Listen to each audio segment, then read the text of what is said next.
Welcome to Cranfield University and also our second Users Conference, which is fast turning into an exclusive club of our existing clients and also potential clients.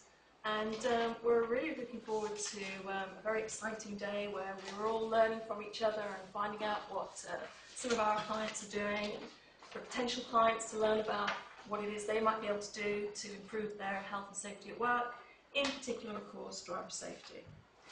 And I'm delighted that you're all here. I'm sorry I can't get up today. I had a bad break on my leg, but the show goes on and they've fitted me with a hydraulic lift and I have people waiting on me hand and foot, at least the good foot, and you know, the show goes on. So it's just great to be here and really looking forward to the day. So, without further ado, what I'm going to do is introduce the team. And we have, of course, myself, Lisa, and we have Neil Godfrey, Julie Gandolfi, and Paul Crozer, who are all going to stand up now so that you know who they are. Now, some people have had contact with these guys via email, others have met them, but that's the face of the name, so now you can file off and... Thank you. So if there's any questions, you know who the guys are. Paul is a technical guy. Neil does everything to do with marketing and business operations. And of course, Julie is our left hand, right leg, left foot. She does everything in terms of making sure the business runs well. So, thank you. Now, what I'd like to do is to tell you about what the program involves. In a minute, but first of all, the reason why we're here is to establish the DriverMetrics community. The aim of the whole process of having this users group meeting every year is to provide you with an update of the latest research, and I shall do that in a minute, and also enable you to get the most out of what we can offer to you, and disseminate the best practice between us as a group, so that we're all learning from each other, and also agree what it is the gaps are, you know, in our offering, and what we can do to plug those gaps over the next 12 months. So Paul Crozer is here, certainly from the technical side, if there are specific requirements that you have that will help you manage the whole process more easily back at work. So that's the aims and objectives of the group, and of course one of the aspects of this is that we are part of Cranfield University. It's a wholly owned Cranfield University company, and I head up the driving research group and have done for 11 years now here at Cranfield. And the mission for the driving research group is the application of driver behaviour research in the design and development of behaviour-based interventions.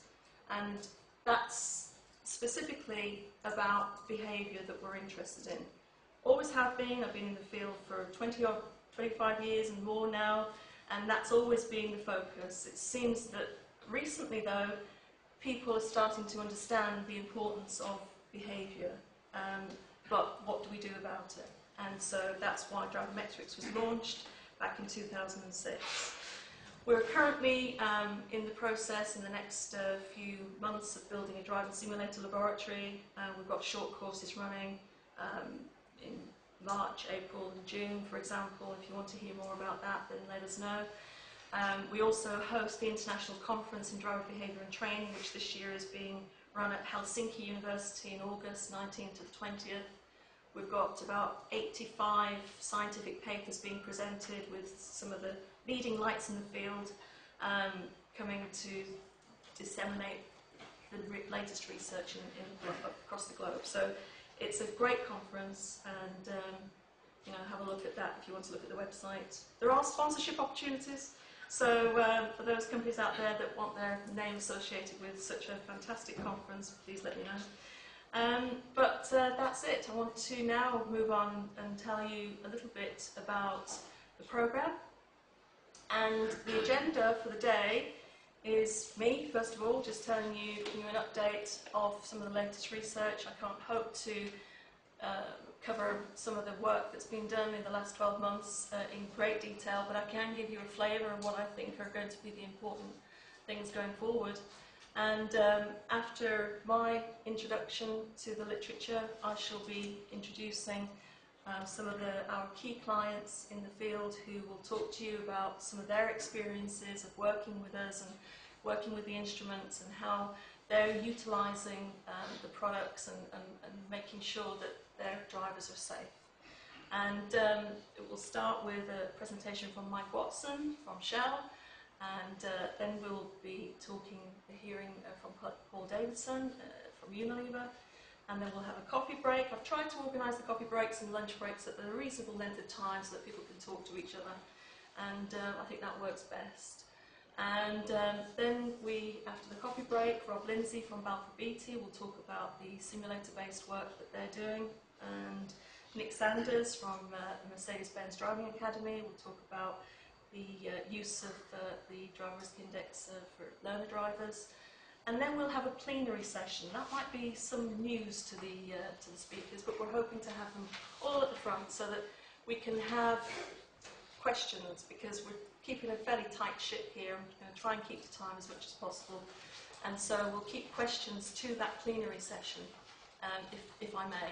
And then hopefully if you can remember your questions, that will be the opportunity to talk to the speakers. And then after the plenary session, Julie will come up and talk about some of the latest technical developments and operational changes that have been put in place in the last 12 months or so. And then we'll close for lunch. But after lunch, it doesn't stop there. We have a really fascinating insight into advances in e-training from Atom, our supplier of e-learning, and Anne Havlin, I haven't seen her yet, I'm sure she must be here somewhere. She'll probably be on her way. And we will be listening to Anne talk about some of the latest work on the e-learning side. And we'll have a coffee break, and then you have the opportunity to break out into your individual groups. Although I think most people will be staying in the room, there seems to be quite an overwhelming interest in hearing from Julie and I with regards to more information about DriverMetrics. So please, if you want to hear more about DriverMetrics, stay here. And if you want to talk specifically about the technical side, then there's a room available with Paul and Neil to go into more details. Okay? So that will be the end of the conference at that point, and I possibly won't get a chance to say bye to you all at that point, but it should be a very busy but interesting day. So I will now like to give you a flavour of some of the research in the field that I think is key across a number of driver-related areas. And it took me a while to think about what it is I wanted to talk about today. And especially since the review of the literature is quite vast. In fact, I found a photograph which best summed me up when I was looking at the literature. And it really is quite amazing. My PhD in driver behaviour started in 1988, and I was really scrabbling around at that time to look for research. And now I'm awash with it, to be honest. And trying to keep up with what's going on is hard. It's a full-time job in itself. So what I've done is to pick a theme for today, and the theme is time pressure, because I think that cuts across a whole heap of different industries, not only the emergency services who are represented here, but also passenger services who are represented here, and of course the fleet side, and everybody, whether you're driving for work or not. When you're under time pressure, your behaviour changes, and I want to talk about why that might be. Okay, so let's just look at the problem. The problem is that whether you look at this in a global setting or whether you just look at the UK, and I apologise to people who are not from the UK, but it's easier for me to get hold of UK statistics, but just looking at it globally, we've got a major problem, and that's a problem also for companies who have a global footprint, because what it's projected to see is that by 2030, the number of people being killed every year is going to be in the order of 2.6 million, unless the government start taking action. And to be fair, I'm not sure that that is on the agenda very high up. There are other things that seem to be higher up on the government's agenda globally rather than road safety. So I personally believe that it's in the interests of organisations to take this nettle, grasp it, and do what they can, because waiting for government to take action, you might be waiting a long time. So do everything that you can do to manage safety at work, because we know that you're more at risk of being killed and injured at work than in any other activity you do whilst at work. It's the biggest risk, and that's without question. If we just look at the UK, 14 people killed a week, 160 seriously injured, over 52,000 drivers become casualties at work when driving, 30 to 40,000 crashes a year according to the Labour Force survey, which result in more than 3 days of absence from work. So there are huge financial and human costs associated with people who are having crashes at work. And the question is, what can you do about it? Okay. Now, I want to show you a brief video, because I think it illustrates quite nicely some of the areas I want to talk to you about today. And what I'd like you to do, it's quite a short clip, so I want you to look at this situation. It's a chap called Harry. He's at work when driving, and he takes a hands-free call. What I'd like you to ask yourself is, how is the work he's doing on that call interfering with his driving ability? Does he have the ability to process information and take the call and drive at the same time? What goes wrong? What about his perception of risk in terms of his chances of being involved in a crash? What are his thought processes? What happens to his hazard perception skills? What's his visual search strategies when he's taking that call? He has a near miss. What does he do? How does he attribute that near miss? Does he blame himself? Does he blame another person? And so look at some of this situation, and also you might just recognise somebody as well in that clip. And while Dr. Dorn is talking, Harry decides to retrieve a phone message from his office. What I'm really interested in is your reactions. Sure. Hi Harry, it's Tracy. Contact with you,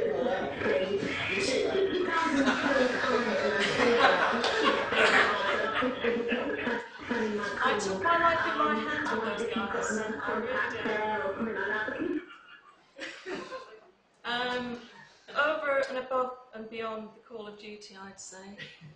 I don't know where I was, actually, there it is. Now, what I'd like to point out there is there are a number of issues. It's a short clip, but as we know, when incidents happen, they happen very fast. But there's a lot of mechanisms in place, and behaviours and attitudes and thought processes and emotions and human factors going on in these incidents. And what I'd like to talk about is why and how those aspects occur when you're driving for work in more detail. Okay, first of all, I want to differentiate between driver skill and driver behaviour, because driver skill is something that tends to improve with practice. What we know is that the more practice people have in the vehicle handling skills, the better they become at being able to manoeuvre a vehicle. So that with experience, people get better and their risk starts to reduce. Post-test, by the way, the greatest risk of being involved in a crash is immediately after passing a test, which tends to suggest that the test is not fit for purpose, but that's another talk. But driver behaviour is something that tends to develop over time. And it's to do with the motives that people have when they're driving. It's to do with their habits in driving. It's to do with their driving style, their personality, their emotional profile. It's to do with them as a person. And everybody is different. Everybody brings to that driving task their own unique set of attributes. And if you want to deal with those attributes, which, by the way, are primarily what's causing the problem, not the skill is affected by these behaviours, but it's the behaviours that you need to tackle, then you don't need in-vehicle driver training to perfect the skill. You need to take a behaviour-based approach. And that is the principle underlying DriverMetrics when we launched it 6, 7 years ago. Okay, so just to clarify that it's the behaviours. Now, when you think about Harry back then, in that clip, he had a whole heap of attributes about him as a person which created that risk. So, for example, he was quite an angry driver, he was under a lot of pressure at work, he tended to blame other people when things went wrong, he had too much confidence in his ability, his motivation was to do a good job at work, not to drive safe. So his habits had formed in a certain direction because the consequences of his actions were not being sanctioned. So the worry there is that the behaviours were being embedded quite deeply. So taking the behaviour-based approach, you need to get back to what it is that their thinking processes are, what their feelings are, what triggers them, and what they need to self-reflect on in order to change their behaviour. So let's think about behaviour and where it all comes from, because in fact it all comes from the brain and how we're processing information. Because if you look at the activity that's going on, hopefully within your brains at this very moment, there are 11 million sensations zipping through your neural pathways every second. Can you process all that information? No. You can actually only process somewhere in the order of about 40 sensations per second. So the brain is a massive filtering machine. And if you think about that, what that means is that when we are constructing our world, we are constructing our own reality of that world. So what we're perceiving is based on what we've filtered down as being important. So it's kind of like a distorted lens through which we're seeing the world. What are our previous experiences that mean that we look out for those next time? Because in a sense, the neural pathway, the more it's used, the stronger it gets, the connection is made very strongly. So that when the event happens, it triggers off a whole heap of previous experiences.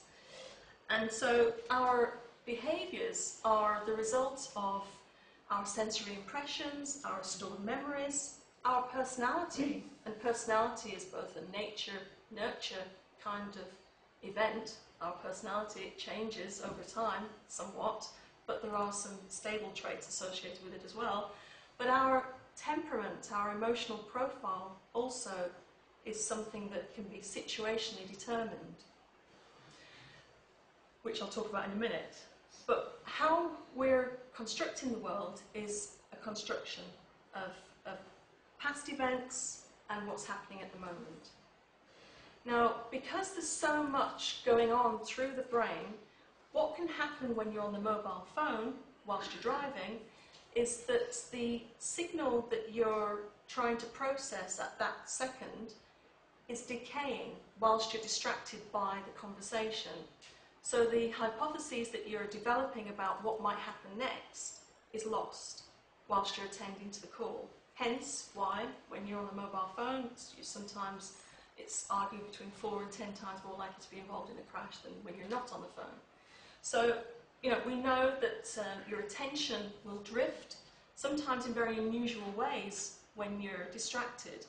And you might be surprised to hear that during the day, typically everybody will have about 2,000 daydreams. Some of you may be having one right now. I hope not.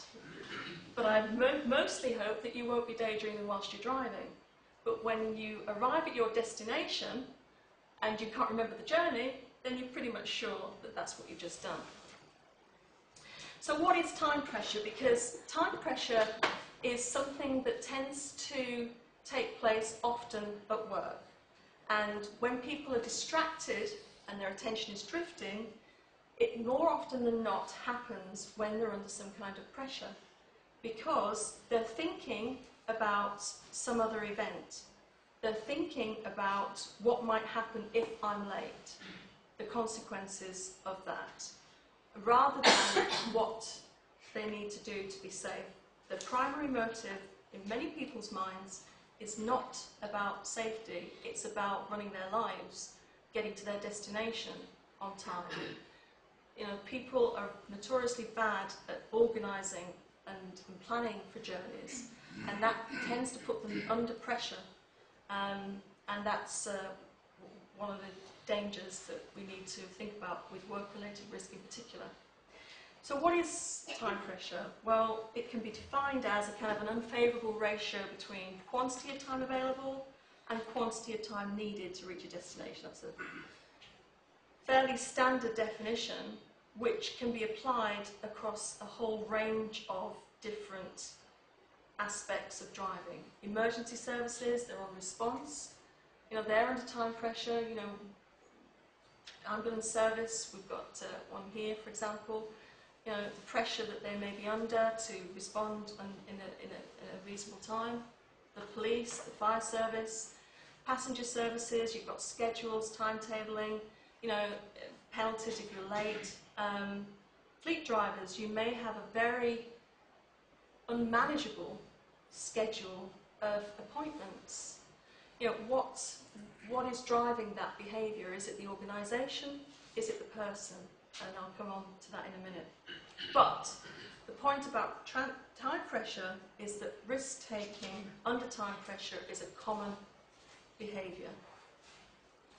As soon as you feel late, you feel anxious, you feel stressed, you feel worried about what's going to happen, how you're going to excuse yourself when you get to the destination, and that creates a risk because you're wanting to speed. There's also a personality factor here. It's not just a situational factor, it's a personality factor, because we know, for example, people who are under time pressure are also likely to experience impatience. Impatient drivers are 8 times more likely to be experiencing time pressure. So what's interesting there is that people who are more prone to feeling stressed by being late are also more likely to be impatient as people. So there's a kind of a relationship there between personality and the behaviours. And I want to very, very briefly talk about 3 Cranfield University studies that we've recently undertaken and published, just to illustrate some of the understanding that we have about the nature of time pressure. Julie and I published a few years ago a study in which we looked at the correlation between people's tendency to report feeling under pressure and taking risk and their other driver personalities, traits. And we saw that there were strong correlations between people's tendency to take risks under time pressure and aggression, so they were more likely to be aggressive. They're also more likely to be thrill-seeking and also engage in confrontive coping strategies where they would rebuke the drivers and get angry with them. And they're also tending to be somewhat more emotional in their coping strategies, so they would tend to blame themselves if things were going wrong. And it creates a sense of stress and anxiety. And also, drivers who were more fatigued were more likely to feel pressure when driving for work and take risks. But their task-focused coping, which is a very effective coping strategy, was not employed very often.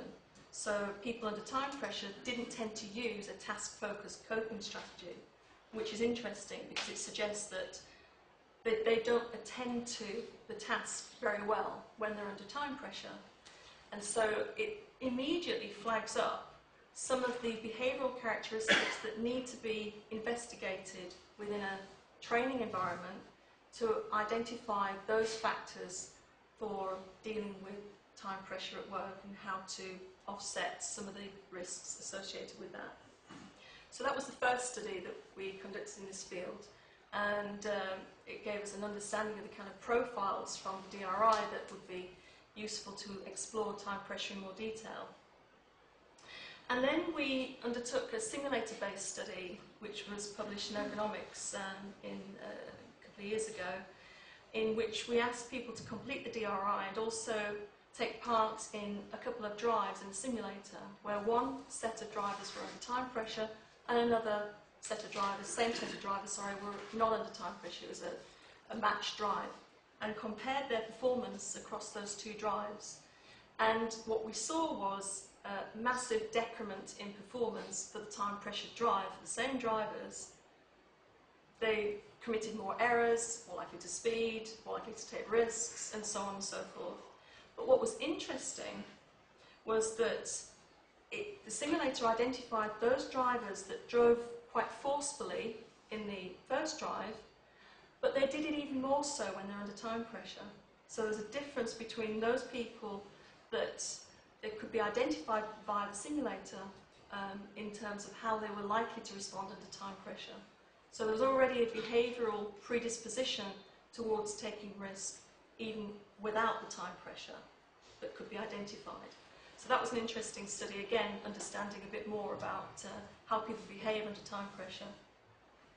And then recently, in fact, it was only published last month in Transportation Research, Part F, is a study in which we asked drivers to rate their impatience when viewing a scenario in which a car or a vehicle was impeding their progress.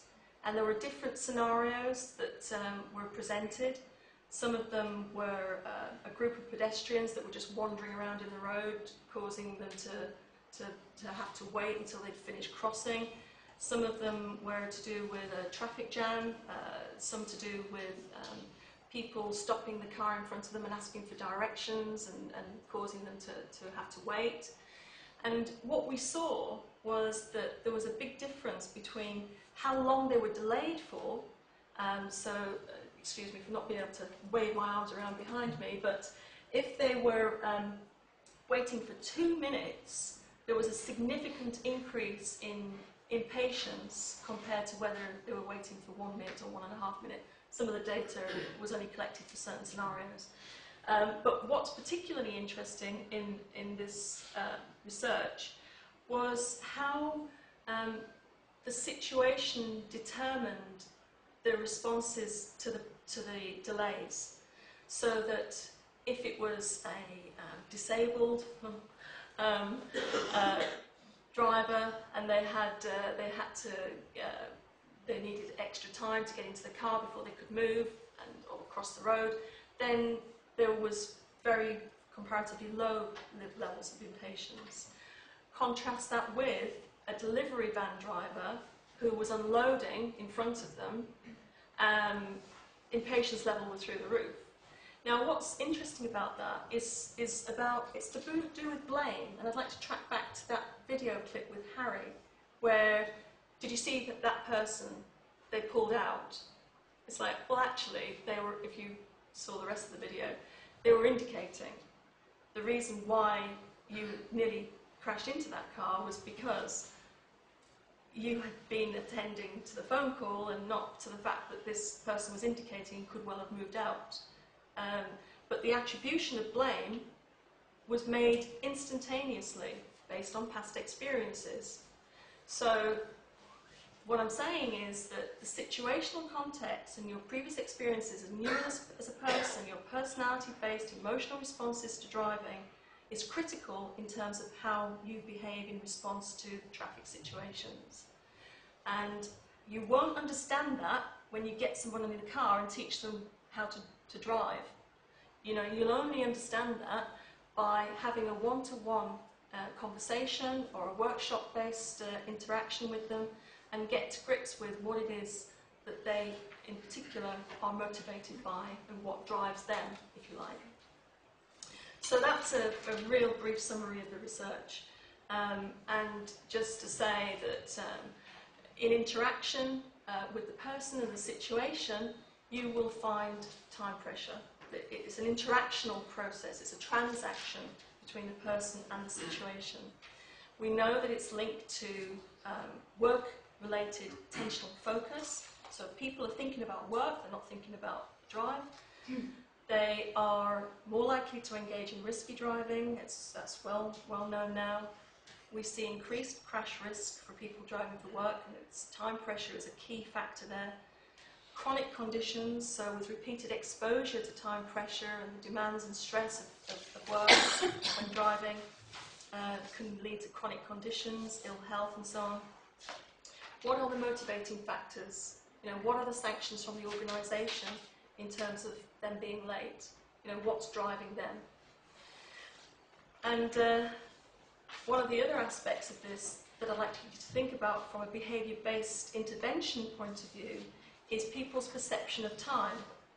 People's perception of time is a strange thing.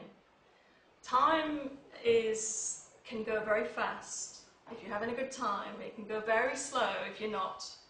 Believe me, with my leg up, it feels like it's happened for a year now. If you're having a really threatening situation, your whole brain is alive to the sensations being processed, and it will feel like life is going in slow motion as that event happens. So time is a strange concept. I've put the imaginary line versus the real-time dimension there to show you what I mean, in the sense that there's real-time, which is on the horizontal axis from the past and the future. That's the clock time. It's real-time. It really is time that I should stop.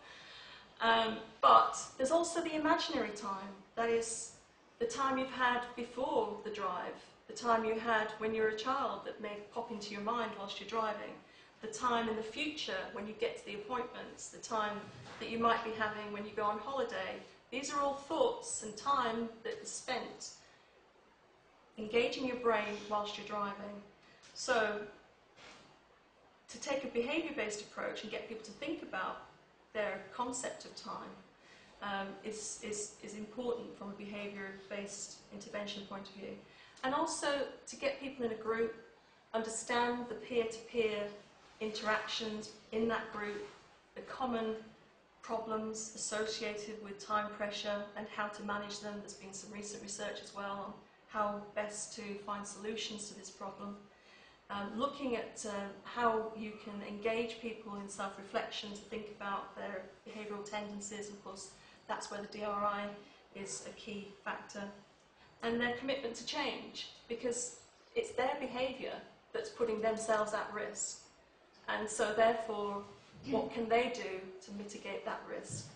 But it's not always about them, is it? It's also about the organisation. And we really need to think about that. There are some organisations, and they're represented in this room, who have safety as a key priority in the business. And that's fantastic, but it's the tip of the iceberg. There's an awful lot of organisations out there that are doing zero. Perhaps talking about it is probably the best that most people are doing. But what we do know is that if you are in a positive safety climate within your organisation, you will have the ability to manage the workload such that you don't put your drivers under pressure. You manage that pressure. It's carefully controlled, and therefore you're mitigating a lot of the risk. So the drivers can't turn around and say, I had no choice but to speed at 80 miles an hour and have that crash, because you expected me to do this. What we do know is that organisations that do have that positive safety climate see fewer errors, fewer violations, and that's recent research coming through. What's important is that you fully integrate the policies that you have with regards to managing time pressure. For example, your organisation, are they realistic timescales that you have? Do your policies prohibit activities that could put people under pressure whilst they're driving? Whose responsibility is it for safety? Is it considered to be the driver, the manager, the organisation, or is it everybody's responsibility? What's the kind of climate within your organisation? What systems do you have in place that will mitigate the risk of people having crashes under time pressure? What selection processes are in place to make sure that the people that you're choosing don't have a predisposition towards being impatient and tending towards being stressed and fatigued and so on? What's the induction process? What messages are they getting in terms of their expectations of responding to the work demands? What training do you have in place? Is it just vehicle handling skills, or are you looking at behaviour-based training? And most importantly, of course, monitoring. If you don't monitor the behaviour, it goes unchecked and nothing changes. That's without question what happens. So, that's